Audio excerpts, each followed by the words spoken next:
dia. Você está bem? Você já deu bom dia para quem está pertinho de você?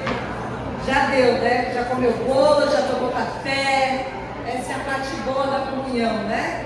Mas se você não deu, você precisa de um abraço, dá uma esticadinha assim, para você não ir embora sem um abraço hoje. Igreja é lugar de abraço.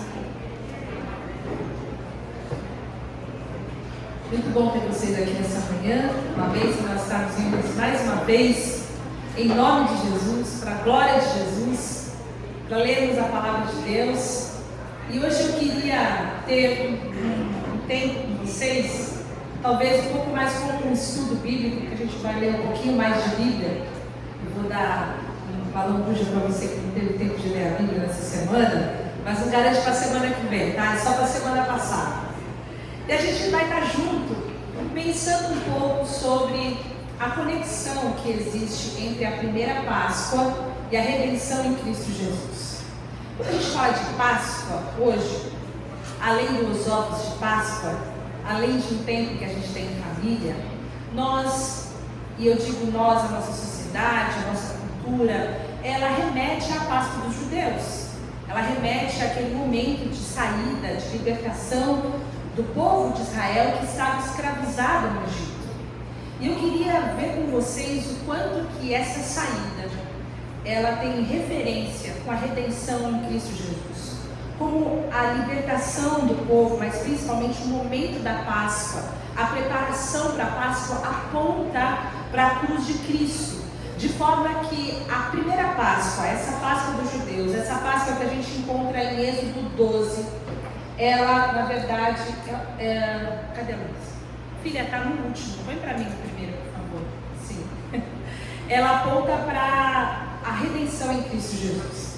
A palavra de Deus diz em Colossenses 2,17 que todas as festas, os momentos sagrados, as datas, os ritos do Antigo Testamento, e quando você lê o Antigo Testamento, você vê que havia várias imposições para aquele povo, sobre datas, momentos, festas que eles precisavam preservar. E eles cumpriam aquilo com muita fidelidade.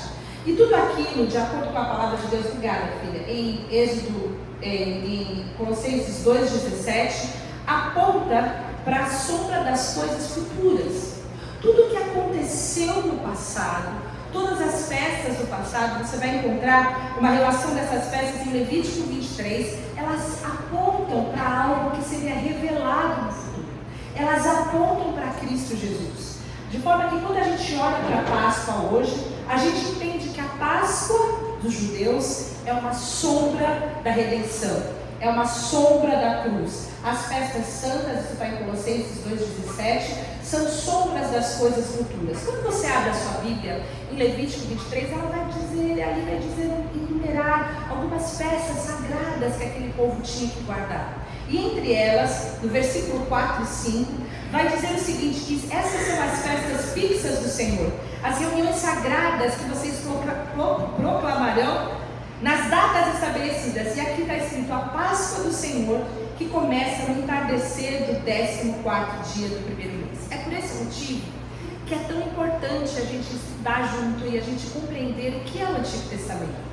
O exercício que a gente faz nas quintas-feiras, que está suspenso temporariamente, é para a gente analisar o Antigo Testamento e ver a cruz, ver Jesus em cada um dos passos, em cada momento, em cada um dos livros que a gente lê. E é uma bênção a gente entender que esses dias santos sempre prenunciavam as promessas de Deus de intervir na humanidade, de entrar na humanidade para trazer salvação através de Jesus Cristo. De forma que tudo o que acontece no Antigo Testamento é um símbolo daquilo que haveria de vir.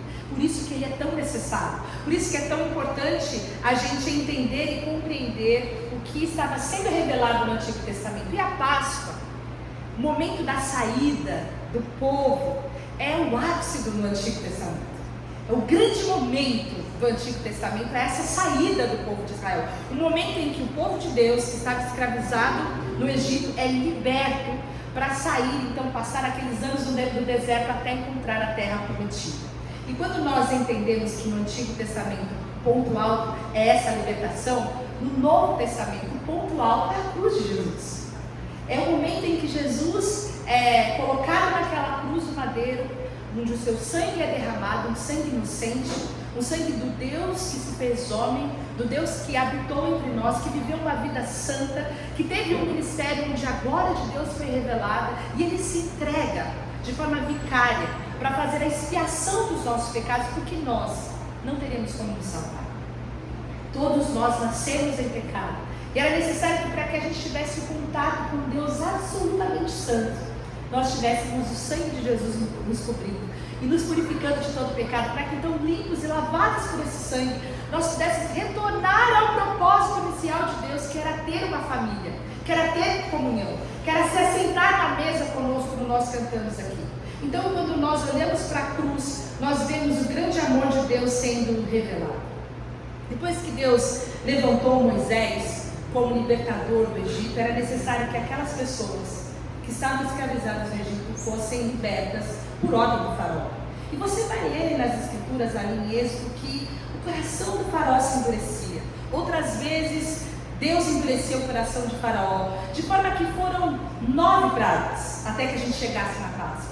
9 tentativas de Israel negociar com o faraó. O coração dele se inclinava, tá bom, o povo pode ir, mas depois o coração se endurecia de novo. E cada vez que o coração dele se endurecia, vinha uma praga, vinha alguma desgraça, alguma coisa acontecia para que o coração dele fosse quebrado novamente, quebrantado novamente, ele liberava o povo. E assim foi, até que a gente chega na 10ª praga. São 10 chances que aquele faraó teve, aquele povo teve, de libertar o povo de Israel. E logo depois da nona praga, que nós vimos cada uma delas, a quem que elas revelavam o poder de Deus, o Egito era extremamente idólatra. Então cada uma das pragas apontava que Deus era maior do que um daqueles deuses que era absolutamente adorado pelos egípcios. Esse último era o Deus Ra, o Deus Sol. E esse Deus Sol foi afrontado pela glória de Deus quando Deus lançou sobre o Egito uma escuridão impenetrável, diz a Bíblia, em Êxodo 10, a partir dos versículos 21 a 23, você vai ler isso. E diz que era uma escuridão tão grande, tão profunda, que as pessoas sentiam aquela escuridão. Eles ficaram sem se mover por 3 dias e 3 noites. E depois então desse momento, quando o faraó libera o povo, ele novamente torna a endurecer o seu coração. E depois dessa praga, veio a palavra de Deus para Moisés, e ele disse o seguinte, a gente está em Êxodo 11, e eu peço que você acompanhe comigo essa leitura, e ela fala o seguinte: por volta da meia-noite, sairei para o meio do Egito, e todos os primogênitos em toda a terra do Egito morrerão. Desde o primogênito do faraó, que se assenta no trono, até o primogênito da serva que está de trás do moinho, e todos os primogênitos dos animais, e haverá um grande clamor por toda a terra do Egito, como nunca houve, nem haverá mais.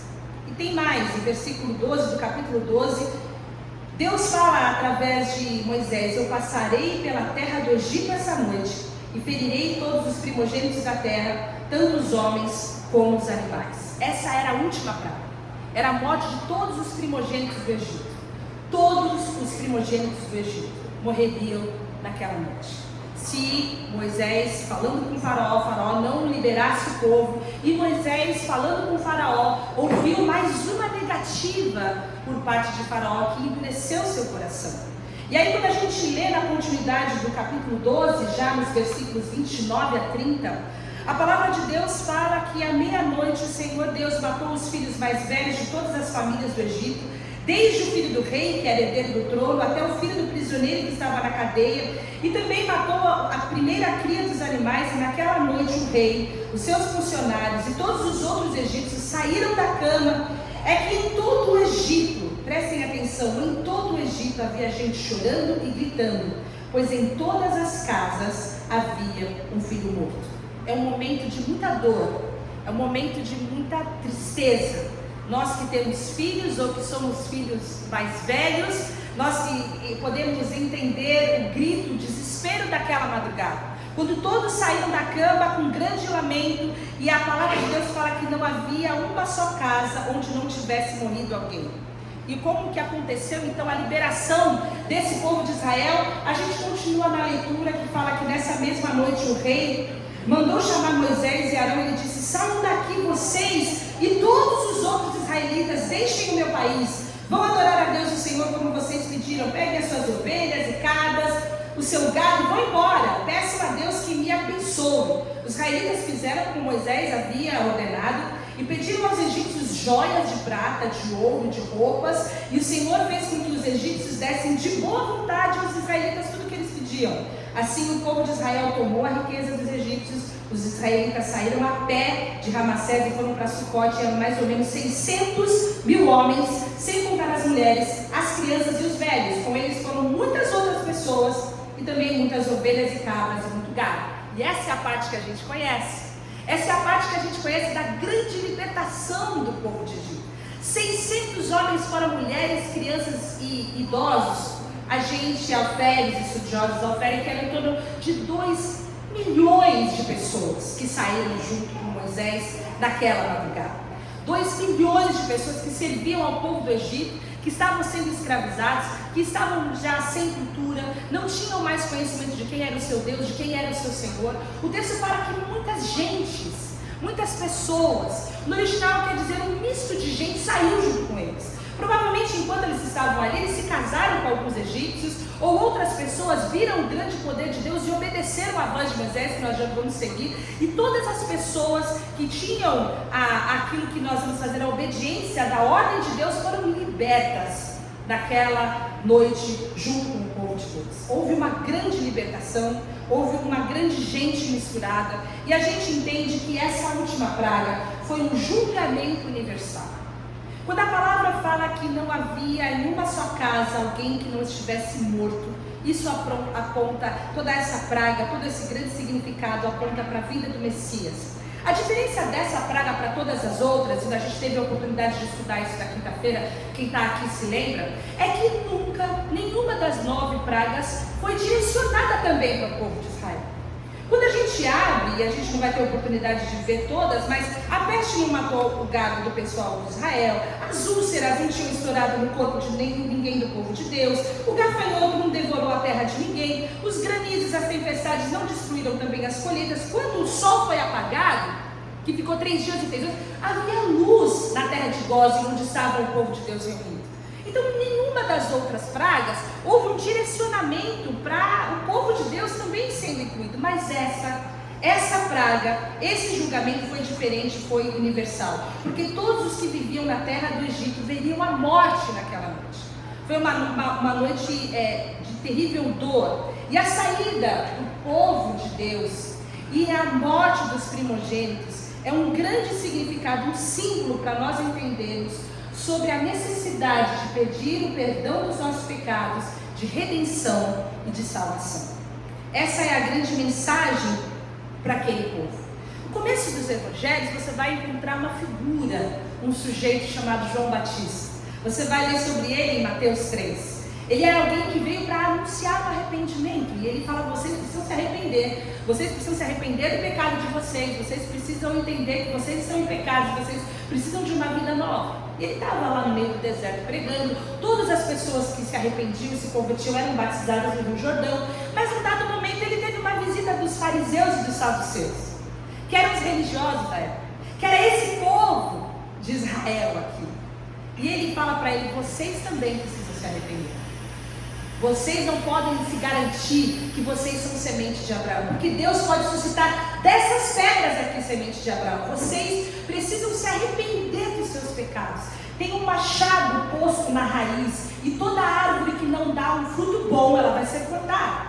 Essa mensagem não surtiu um efeito muito bom no coração daqueles religiosos, porque todo mundo que era do povo de Deus, que era da semente de Abraão, entendia que já estava salvo, que não tinha que se arrepender de nada.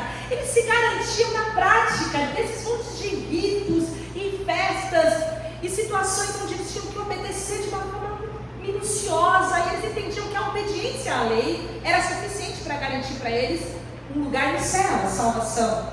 Então a grande mensagem do Evangelho é que todo homem e toda mulher, toda pessoa que não tiver um arrependimento, um reconhecimento dos seus erros, O reconhecimento dos seus erros também quer dizer que se eu estou errada, eu preciso me consertar, mas eu não posso me consertar sozinha.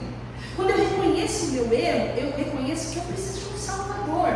E quando eu preciso de um Salvador, todo o Evangelho e toda a Bíblia, de Gênesis a Apocalipse, aponta para Cristo, porque Ele é o Alfa e Ele é o Ômega. Ele é o começo e Ele é o fim, e Ele é o nosso grande Redentor. Então a mensagem que nós temos é que todo homem e toda mulher precisa de redenção, precisa de salvação. Quando a gente abre em Romanos 6:23, a gente entende que todas as pessoas estão debaixo do julgamento de Deus, todos pecaram. Todos nós que pecamos estamos debaixo desse julgamento. Não tem um justo sequer, não tem ninguém que faça o bem. Todos pecaram, todas as pessoas estão destituídas da glória de Deus e nós devemos nos arrepender, porque nós estamos sob o julgamento de Deus. Esses versículos que estão colados aqui falam estritamente sobre isso. Todo homem, toda mulher, a Bíblia fala de salvação, a Bíblia fala de amor, a Bíblia fala de redenção, mas para isso a Bíblia também mostra um Deus justo, mostra um Deus santo, mostra um Deus que não se comunica, que não se conforma com o pecado. Só que Ele não põe na nossa conta o jeito da gente se livrar com o pecado, Ele colocou a responsabilidade de livrar a humanidade dos seus pecados no ombro do seu próprio Filho de Cristo Jesus. E essa mensagem é a mensagem que arde nos nossos corações quando a gente vê um julgamento tão terrível como houve nessa madrugada, à meia-noite ali no Egito. Não sei se você já se acostumou com a ideia de que um anjo da morte ia passar em todas as casas. Mas de repente, no meio daquela madrugada, a gente ouve um grito, um lamento, um choro, e você ouve as asas do anjo da morte se aproximando da sua casa. Esse era um ambiente talvez de mais terror que a gente pode ler nas Escrituras. Era um ambiente onde havia de fato um julgamento pelo merecido pecado de toda a humanidade. Nesse momento, se você puder compreender, o juízo de Deus, ele estava sendo lançado sobre a humanidade, mas havia um modo, um jeito que Deus colocou, que Deus disse através de Moisés, que toda a casa poderia ser livre dessa maldição, da passagem do anjo da morte naquela madrugada. Onde a gente lê isso? A gente lê em Êxodo 12 também. Eu vou ler para vocês, porque às vezes a letra está muito pequenininha. Moisés, ele recebe de Deus a seguinte mensagem: falai a toda a congregação de Israel, dizendo: aos 10 dias desse mês, tome cada um para si um cordeiro, segundo as casas dos pais, um cordeiro para cada casa. Mas se a família for muito pequena para um cordeiro, então um só você toma com o seu vizinho perto da sua casa, conforme o número de almas, conforme o comer de cada um. Fareis a conta para o cordeiro. O cordeiro ou cabrito será sem mácula, um macho de um ano, o qual tomareis das ovelhas e das cabras e os guardareis até o 14º dia desse mês. E todo o ajuntamento da congregação de Israel o sacrificará à tarde, e tomarão do sangue, e pô-lo em suas ambas ombreiras, e na verga da porta, nas casas em que comerem. E naquela noite comerão a carne assada no fogo, com pães asmos, com ervas amargosas a comerão. Assim, pois, o comereis, os vossos lombos cingidos, os vossos sapatos nos pés, o vosso cajado na mão, e o comereis apressadamente, porque essa é a Páscoa do Senhor. Eu passarei pela terra do Egito essa noite, e ferirei todo o primogênito na terra do Egito, desde os homens até os animais, e todos os deuses do Egito farei juízos. Eu sou o Senhor, e aquele sangue vos será por sinal nas casas em que estiveres. Vendo o sangue, passarei por cima de vós. Isso quer dizer Pessaque. É daí que vem a palavra Páscoa. Quer dizer, eu passarei por cima de vós, e não haverá entre vós praga de mortandade quando eu ferir a terra do Egito. E esse dia vos será por memória, e celebrá-lo-eis por festa ao Senhor nas vossas gerações, e celebrareis como um estatuto perpétuo. Não importa se você era um judeu, não importa se você era um israelita, não importa se você fazia parte da linhagem de Abraão, não importa se você era, no decorrer daqueles anos e anos de escravidão, você conseguiu guardar alguma coisa ainda da lei do Senhor. Nessa noite, o anjo da morte também ia passar na sua casa. O anjo da morte ia passar por todas as casas de todo Israel. Havia só um modo daquela família ali ser guardada, daquela família ser protegida, é se ela obedecesse. Se ela obedecesse às ordens que estavam sendo descritas, que nós acabamos de ler em Êxodo 12, e se a família tivesse que ser salva, se a família obedecesse, se a família se submetesse, ela teria que pegar um cordeiro. E ela pegaria o cordeiro no 10º dia, e no 14º dia, então o Senhor ia passar, ela ia ficar 4 dias com esse cordeiro na casa dela. Ela ia criar uma intimidade, uma relação com aquele cordeiro.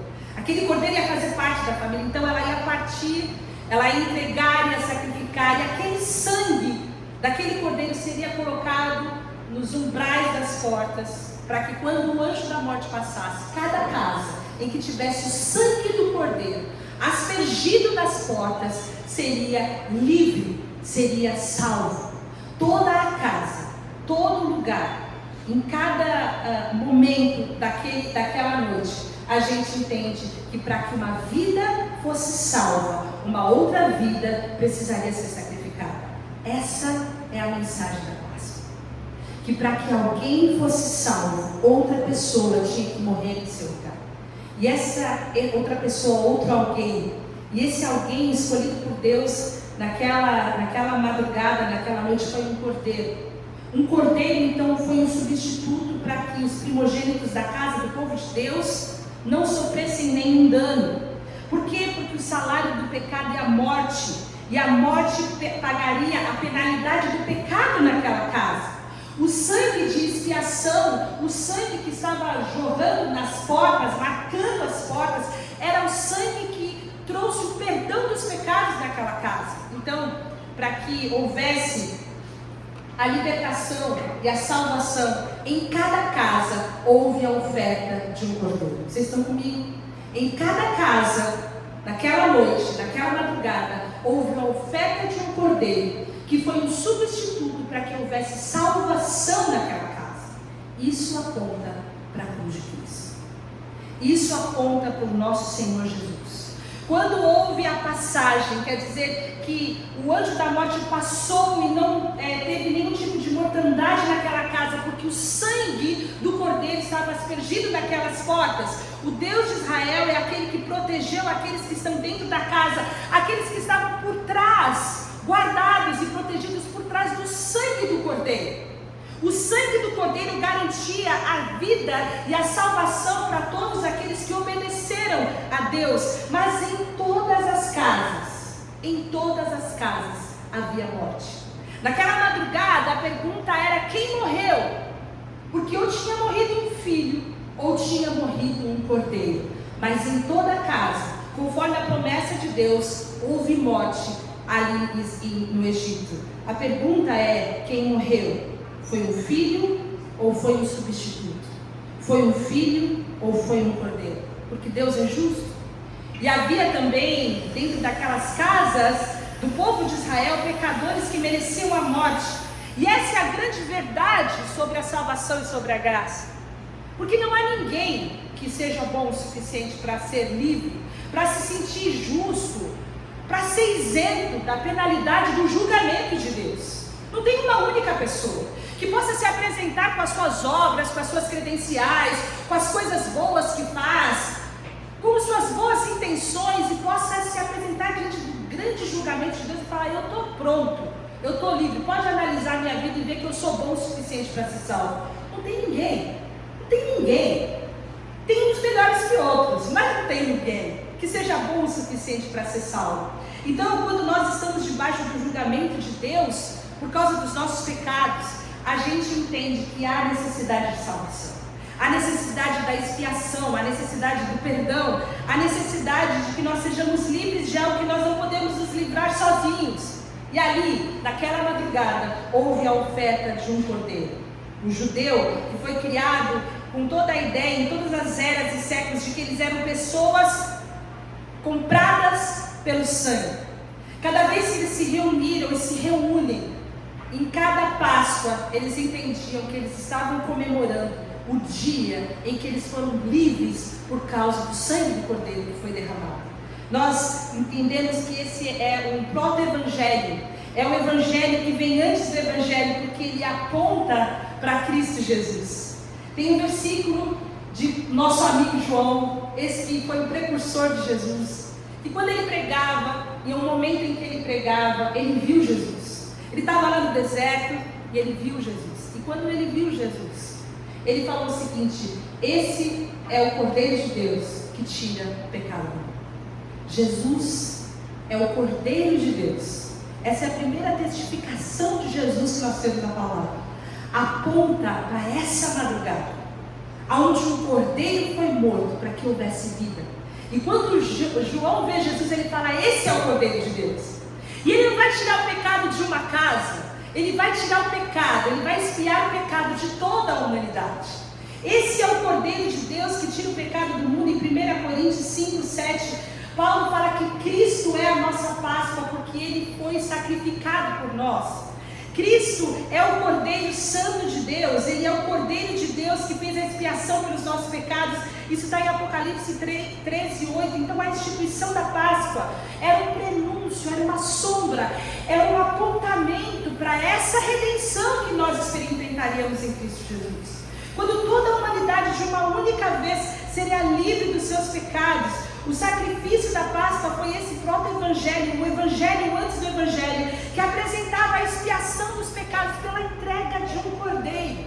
E o versículo que fala mais especificamente sobre isso é 1 João 2, que fala: ele é, falando de Jesus, a propiciação pelos nossos pecados, e não somente pelos nossos, mas também pelos de todo mundo.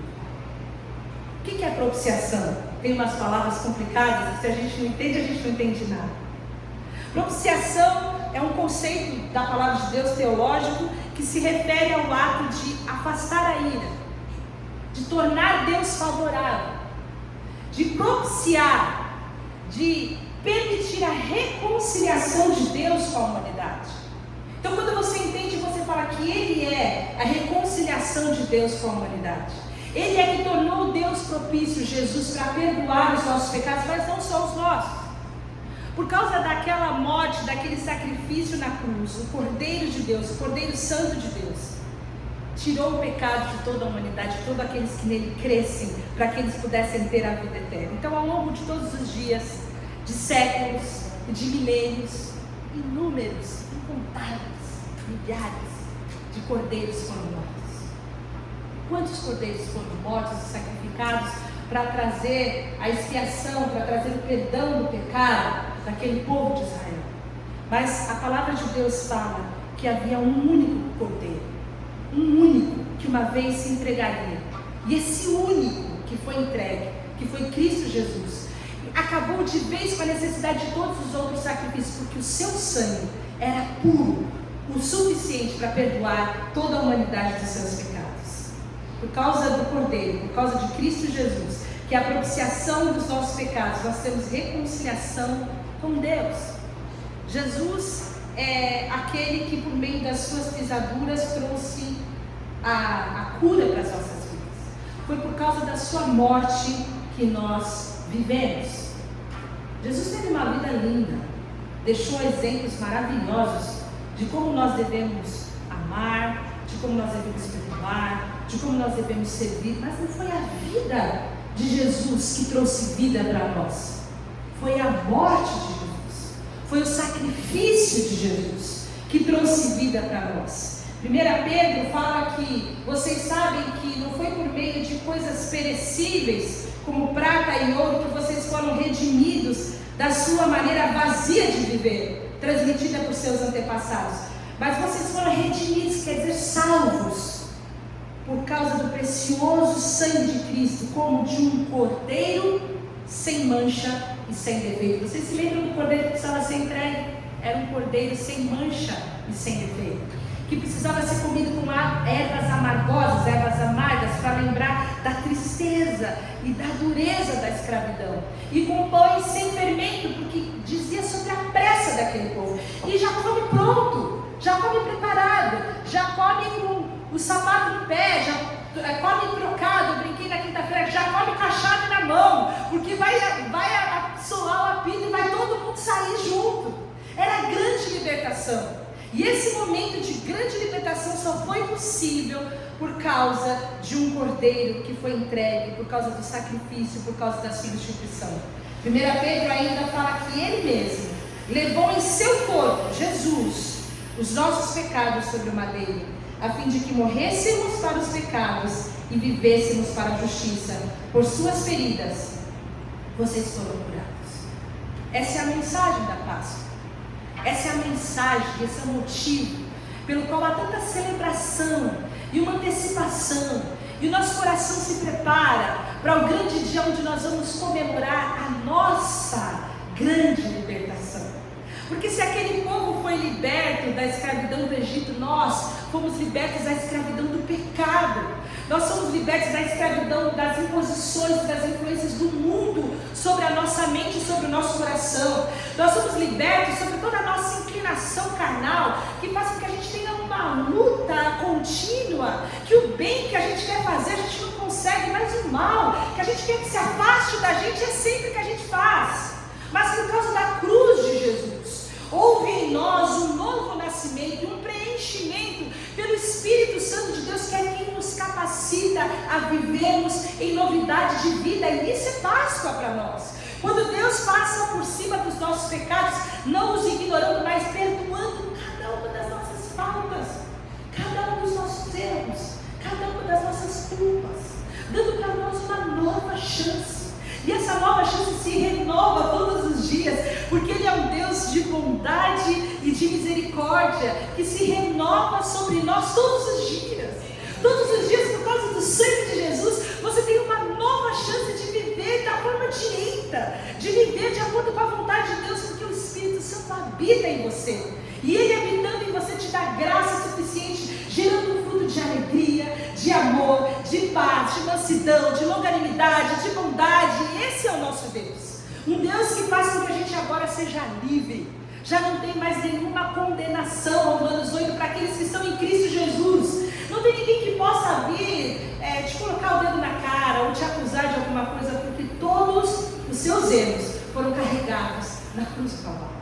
Foram carregados pelo Cordeiro Santo e Imaculado, Cordeiro sem nenhum defeito, que se entregou voluntariamente em nosso lugar, porque em todo o Egito havia gente chorando e gritando, porque em cada casa havia um filho morto. E nas nossas casas, o filho que foi morto, meu irmão, foi o Filho de Deus.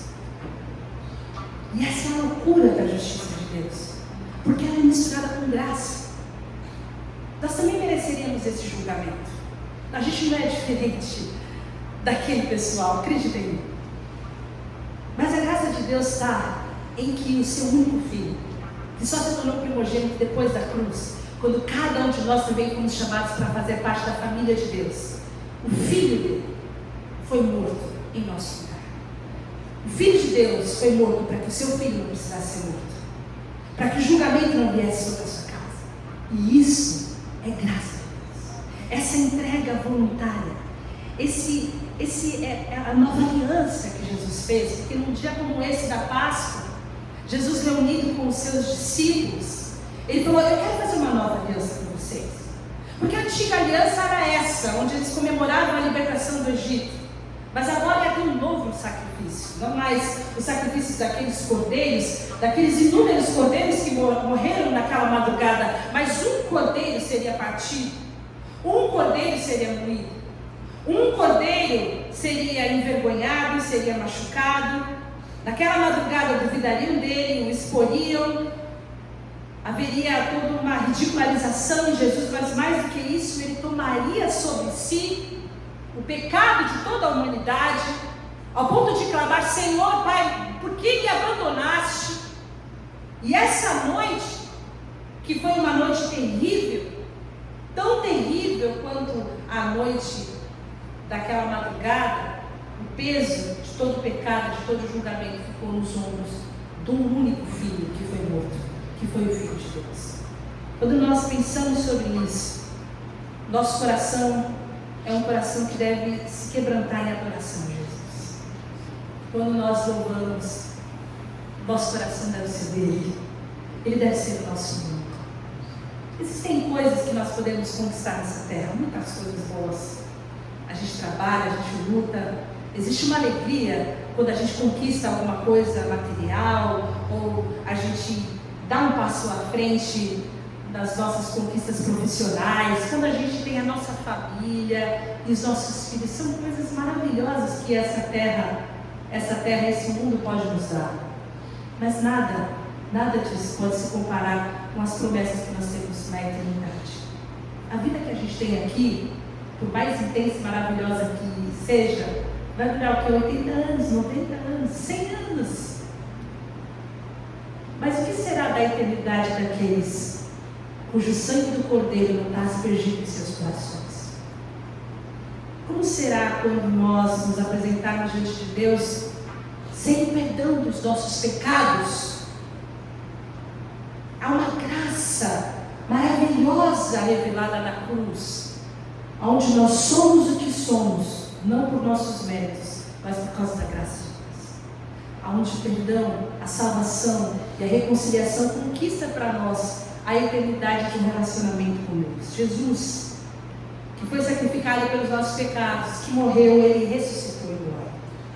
E é isso que a gente comemora no domingo. Se a gente chora e a gente se quebranta e o nosso coração fica compungido na sexta-feira, a história não acabou na sexta-feira. A história de Jesus, ela só foi coroada no domingo, quando Ele ressuscitou. Quando as mulheres chegaram para procurar Jesus e Ele não estava lá. E a pergunta é: por que vocês estão procurando entre os mortos quem está vivo? Porque Jesus ressuscitou. Ele ressuscitou, Ele foi exaltado e Ele foi coroado em glória. E a palavra de Deus fala em Hebreus que Jesus foi coroado com honra e com glória por ter sofrido a morte, para que pela graça de Deus experimentasse a morte em favor de todos. Ele morreu em nosso lugar. Ele foi o Cordeiro morto. Ele foi o Cordeiro partido. É o seu sangue que está aspergido em nossos corações. Então qualquer um que tenha pecado, qualquer um que sob o julgamento de Deus confie no sacrifício santo de Jesus, tem a redenção, a libertação e a expiação dos seus pecados. Naquela madrugada, por causa do sangue do Cordeiro, não houve uma única morte entre os hebreus na terra de Gozem. E nós entendemos que Jesus Cristo é o Cordeiro de Deus que tira o pecado do mundo. Jesus Cristo é aquele para quem a paz foi apontada. Jesus Cristo é o nosso Senhor. E é por isso que nós entendemos que cada cordeiro que foi morto em todo o Antigo Testamento era uma sombra da entrega de Jesus Cristo. Quando você pensar na Páscoa e nos ovos e no que vocês vão comer no dia 20, lembre-se de Cristo. Lembre-se do sacrifício. Lembre-se da entrega.